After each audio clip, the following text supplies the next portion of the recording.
आप सभी लोगों का स्वागत है आपके अपने ऑनलाइन इंस्टीट्यूट सक्सेस विद आशीष में। आज का हमारा जो क्लास है, आज का जो हमारा सब्जेक्ट है वह है आधुनिक भारत का इतिहास। ठीक, तो आधुनिक भारत के इतिहास में जो हमारा चैप्टर जो चैप्टर पढ़ा रहे हैं उसमें आज का हमारा जो दूसरा क्लास है यूरोपीय कंपनियों का आगमन। भारत में जो यूरोपीय कंपनियां आई हैं उसमें जो है सर्वप्रथम कौन आया था, कौन कंपनी आई और दूसरे नंबर पे कौन आई, तो इससे संबंधित हम यहाँ पे आपको पढ़ाने जा रहे हैं। ठीक, तो मॉडर्न हिस्ट्री आधुनिक भारत का इतिहास का आज का हमारा दूसरा क्लास है और दूसरे क्लास में हम डिस्कस करने जा रहे हैं डच ईस्ट इंडिया कंपनी। ठीक, तो डच ईस्ट इंडिया कंपनी की स्थापना कब किया गया था और यह भारत में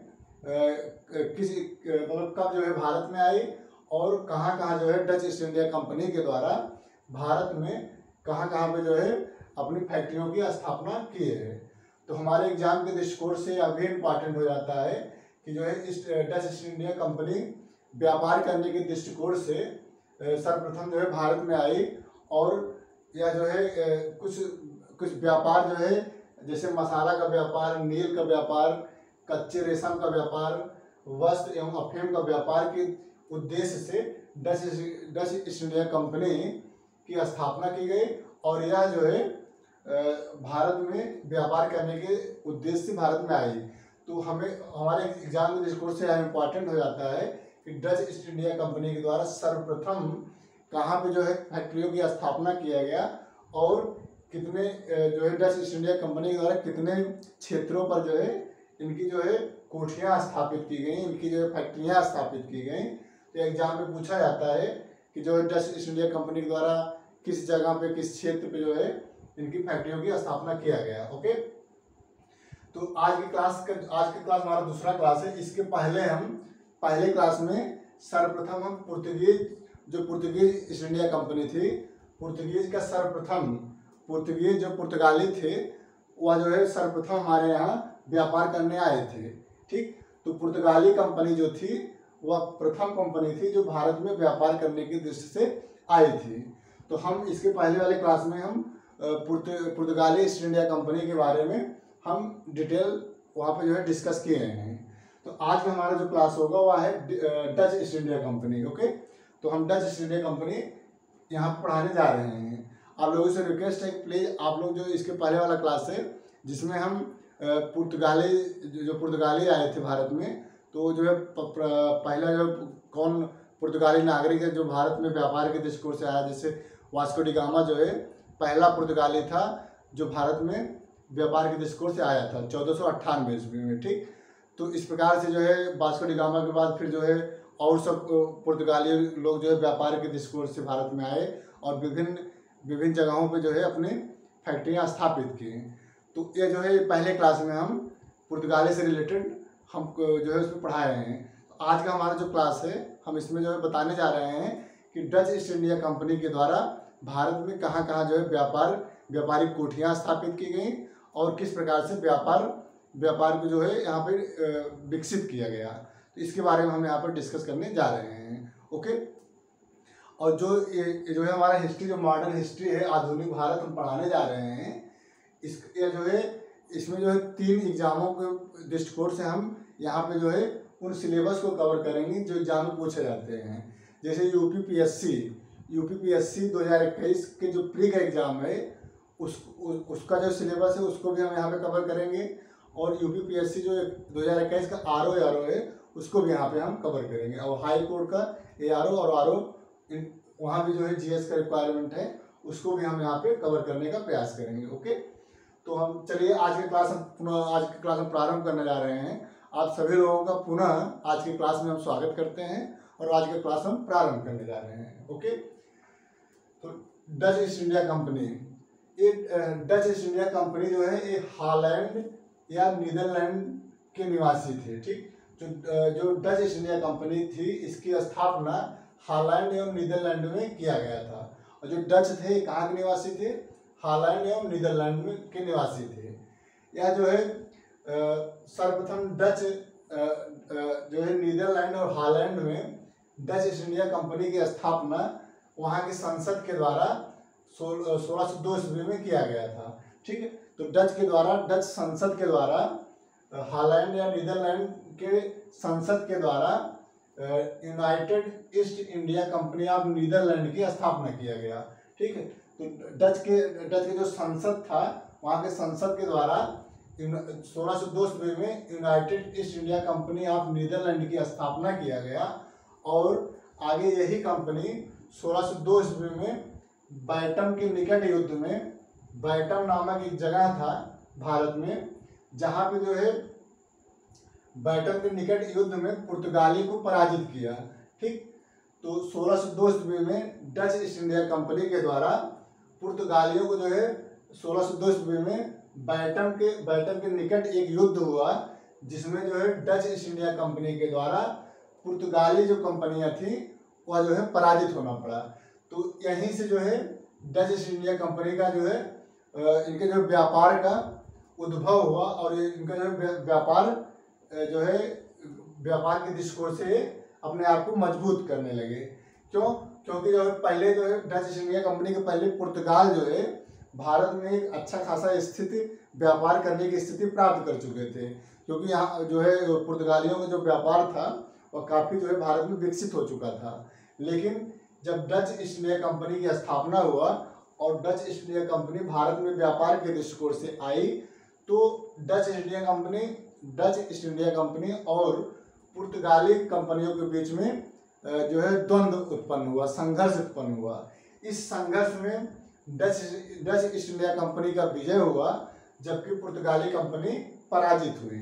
ठीक, और यहीं से जो है डच ईस्ट इंडिया कंपनी के व्यापार करने का जो रास्ता था वह साफ हो गया, और अब ये जो है व्यापार जो है खुले वातावरण में करना शुरू किए।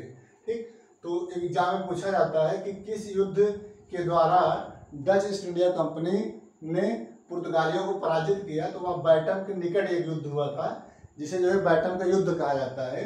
यह जो है 1602 ईस्वी में हुआ था। यह जो है गुजरात, कोरोमंडल तट पर और बंगाल, बिहार, उड़ीसा में व्यापारिक फैक्ट्रियां स्थापित की गई।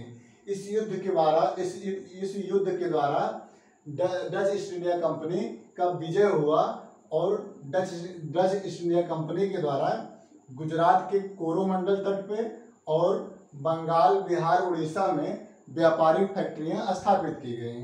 ठीक, तो बंगाल, बिहार, उड़ीसा में व्यापारिक फैक्ट्रियां स्थापित की गई। ओके, तो यह जो है युद्ध, जो बैटम का युद्ध हुआ था, यह जो है डच ईस्ट इंडिया कंपनी के लिए जो है महत्वपूर्ण सिद्ध हुआ। इसी के द्वारा, इसी विजय के बाद डच ईस्ट इंडिया कंपनी के द्वारा गुजरात के कोरोमंडल तट पर और बंगाल, बिहार, उड़ीसा में व्यापारिक फैक्ट्रियां स्थापित किया गया। ओके, आगे चल करके जो है भारत के और अन्य जगहों में कुछ प्रमुख जो है जगह पे डच ईस्ट इंडिया कंपनी के द्वारा कुछ कोठियां स्थापित की गई। कोठियां क्या होती थी? भारत में प्रमुख कोठियां क्या होती थी? कोठियां वह जगह होता था जहां से डच ईस्ट इंडिया कंपनी अपने व्यापार को जो है विस्तृत करती थी, यानी कि एक ऐसा जगह जहां से अपने व्यापार को सुचारू रूप से डच ईस्ट इंडिया कंपनी करती थी। ठीक है, तो यहाँ पे जो है व्यापारिक जो वस्तुएं होती थी यहाँ पे इकट्ठा किया जाता था, फिर यहीं से जो है नीदरलैंड को एक्सपोर्ट किया जाता था, निर्यात किया जाता था।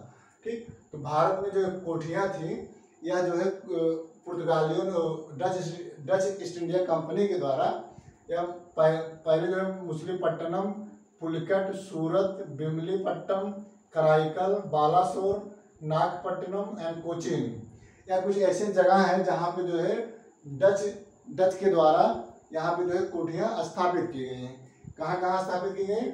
मछलीपट्टनम में, पुलिकट में, सूरत में, बिमलीपट्टम में, कराईकल में, बालासोर में, नागपट्टिनम या कोचीन में।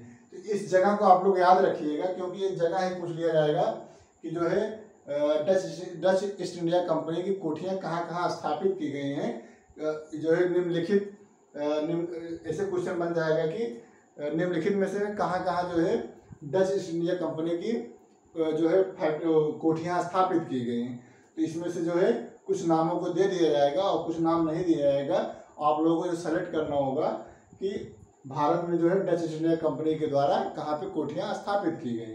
ओके, पहला था मछलीपट्टनम में, दूसरा पुलिकट में, तीसरा सूरत में, और चौथा विमलीपट्टनम में, कराईकल में, बालासोर में, नागपट्टिनम में, कोचीन में। ओके, अब इसके आगे नेक्स्ट बताने जा रहे हैं कि डचों ने बंगाल में पहली फैक्ट्री की स्थापना कब की थी। पीसीएस में क्वेश्चन पूछा गया है कि डच ईस्ट इंडिया कंपनी के द्वारा बंगाल में सर्वप्रथम फैक्ट्री की स्थापना कब किया गया था।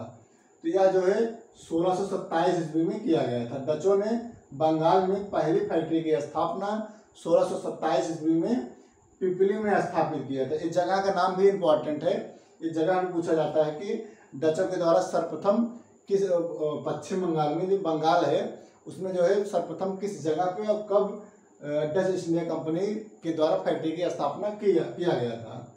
ठीक, तो डचों ने बंगाल में पहली फैक्ट्री 1627 ईस्वी में स्थापित किया था और यह जो है पिपली में स्थापित की गई थी। ठीक, तो सर्वप्रथम बंगाल के पिपली नामक स्थान पे डच ईस्ट इंडिया कंपनी के द्वारा 1627 ईस्वी में फैक्ट्री की स्थापना किया गया। इसके बाद जो है बालासोर में, ठीक, तो पिपली के बाद बालासोर में फैक्ट्रियों की स्थापना डच ईस्ट इंडिया कंपनी के द्वारा किया गया। आगे जो है 1653 ईस्वी में हुगली के निकट, आगे जो है 1653 ईस्वी में हुगली के निकट चिनसुरा में फैक्ट्री की स्थापना किया गया। ओके, 1653 में हुगली के निकट चिनसुरा नामक स्थान पे डच ईस्ट इंडिया कंपनी के द्वारा फैक्ट्री की स्थापना किया गया। ठीक, इसी क्रम में ये जो है धीरे धीरे भारत के अन्य क्षेत्रों पर भी अपनी जो है फैक्ट्रियों की स्थापना करने लगे और इनकी जो है व्यापारिक स्थिति धीरे धीरे मजबूत होने लगी। ठीक, तो आगे चल के कासिम बाजार और पटना में भी डच ईस्ट इंडिया कंपनी के द्वारा फैक्ट्रियों की स्थापना किया गया। ओके, तो कासिम बाजार और पटना में भी ईस्ट इंडिया कंपनी के द्वारा फैक्ट्रियों की स्थापना किया गया था। ओके, इनकी जो व्यापारिक व्यवस्था थी, डच ईस्ट इंडिया कंपनी की जो व्यापारिक व्यवस्था थी वह जो है सहकारिता पर आधारित थी। ठीक, एक क्वेश्चन पूछा जाता है कि डच ईस्ट इंडिया कंपनी की जो व्यापारिक व्यवस्थाएं थी किस पे आधारित थी, तो आप लोग आंसर देंगे कि सहकारिता पर आधारित था। ओके, आगे जो है 1759 के बेदरा का युद्ध हुआ था। बेदरा का युद्ध कब हुआ था? 1759 में एक युद्ध जो है अंग्रेज और डच ईस्ट इंडिया कंपनी के बीच में लड़ा गया। वह उस युद्ध का नाम था बेदरा का युद्ध।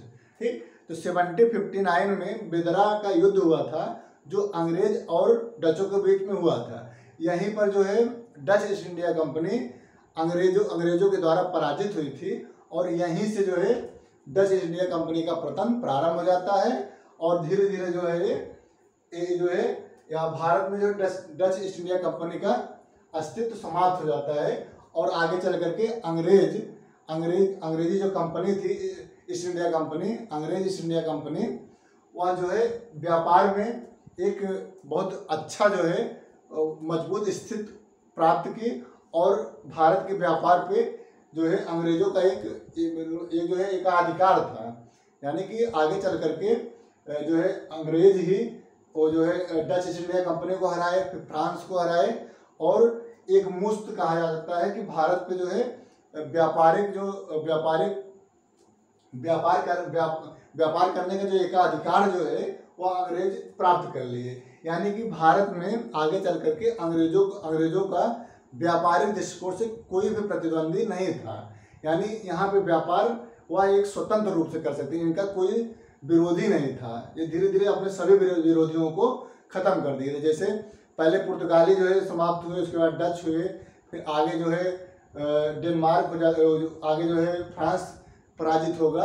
तो इस प्रकार से सभी जो ईस्ट इंडिया कंपनी थी, सभी जो अंग्रेजी कंपनियां थी, ईस्ट इंडिया कंपनियां थी, वह सब धीरे धीरे समाप्त होकर के केवल जो है अंग्रेज ईस्ट इंडिया कंपनी ही पूर्ण रूप से कंप्लीट जो है यहाँ पे व्यापार करेगी और आगे जो है व्यापार जो है करते करते धीरे धीरे भारत के राजनीति में भी हस्तक्षेप अंग्रेजों के द्वारा किया जाएगा और यह जो है धीरे धीरे जो है भारत में अपने साम्राज्य का व्यापार के अन्य भी व्यापार तो करेगी अंग्रेज, लेकिन आगे चल करके व्यापार के अलावा भी अन्य व्यवस्था जैसे राजनीतिक क्षेत्र में भी अंग्रेजों का हस्तक्षेप होगा और ऐसे जैसे करते करते धीरे धीरे पूरे भारत पे जो है अंग्रेजों का साम्राज्य स्थापित हो जाएगा और भारत जो है गुलाम हो जाएगा। ठीक, तो ये जो है अभी जो प्रारंभ हो रहा है कि अभी जो है व्यापार से ही जो है अंग्रेजों का जो है यहाँ पे मतलब उत्थान जो है प्रारंभ हो रहा है। और यही जो है आगे चल करके धीरे धीरे जो है भारत की राजनीति में भी एंट्री करेंगे और यहाँ के जो राजा हैं उनके जो है कार्य क्षेत्रों में भी मतलब इनका हस्तक्षेप बढ़ेगा और धीरे धीरे अंग्रेजों का यहाँ पे वर्चस्व अधिक होगा। ठीक, तो इस प्रकार से पुर्तगालियों को जो है हरा करके, पुर्तगाली जो व्यापारी थे उनको हरा करके Dutch east India company Bharat में एक मजबूत स्थिति को प्राप्त कर लिया था। लेकिन आगे चल करके 1759 में बेदरा का युद्ध हुआ जिसमें जो है अंग्रेजी कंपनी, जो अंग्रेज ईस्ट इंडिया कंपनी थी, वह जो है डच ईस्ट इंडिया कंपनी को पराजित कर दिया और यहीं पे जो है डच ईस्ट इंडिया कंपनी का पतन हो गया और ये जो है यहाँ भारत से चले गए। ओके, अब जो है कुछ ऐसे कारण थे, इसमें कभी कभी पूछा जाता है कि डच ईस्ट इंडिया कंपनी का वह कौन से कारण थे जिसकी वजह से जो है भारत में इनका पतन हुआ। तो पहला कारण तो यही था कि जो है इनके जो इनका जो व्यापार था वह जो है केंद्रीकृत था, यानी ये अपने व्यापार का जो है विस्तार नहीं किए थे। ठीक, तो इनका पहला पतन का कारण था कि इनका जो व्यापार था बहुत ज़्यादा केंद्रीकृत था, मतलब कुछ ही क्षेत्र में सीमित थे। ये अपने क्षेत्र जो व्यापारिक क्षेत्र था उसका विस्तार नहीं कर पाए, जिसकी वजह से इनका पतन प्रारंभ हुआ। ठीक, दूसरा जो है इनके पतन का दूसरा कारण था कि जो है नौशक्ति थे उसमें जो है डच ईस्ट इंडिया कंपनी बहुत कमजोर थे। नौशक्ति थी उनमें जो है बहुत ज़्यादा एक कमजोर थे। ठीक है, नौशक्ति का कमजोर होना यह भी ईस्ट इंडिया कंपनी के पतन का एक कारण के रूप में बना। ओके, आर्थिक स्थिति कमजोर होना, इनके पास जो है इतना धन नहीं था कि जो है अंग्रेजों से युद्ध कर पाए, तो इनकी आर्थिक स्थिति भी कमजोर थी कंपेयर टू अंग्रेज ईस्ट इंडिया कंपनी। तो अंग्रेज ईस्ट इंडिया कंपनी का व्यापारिक जो स्थिति था मजबूत था, उनके पास धन दौलत था, वो जो है युद्ध कर सकते थे। लेकिन जबकि डच ईस्ट इंडिया कंपनी के पास इतना धन नहीं था कि वह जो है व्यापार में युद्ध क्षेत्र में पैसा लगा सके। यह भी एक कारण था डच ईस्ट इंडिया कंपनी के हारने में। ओके, मतलब यहाँ पे व्यापार के पतन होते हैं।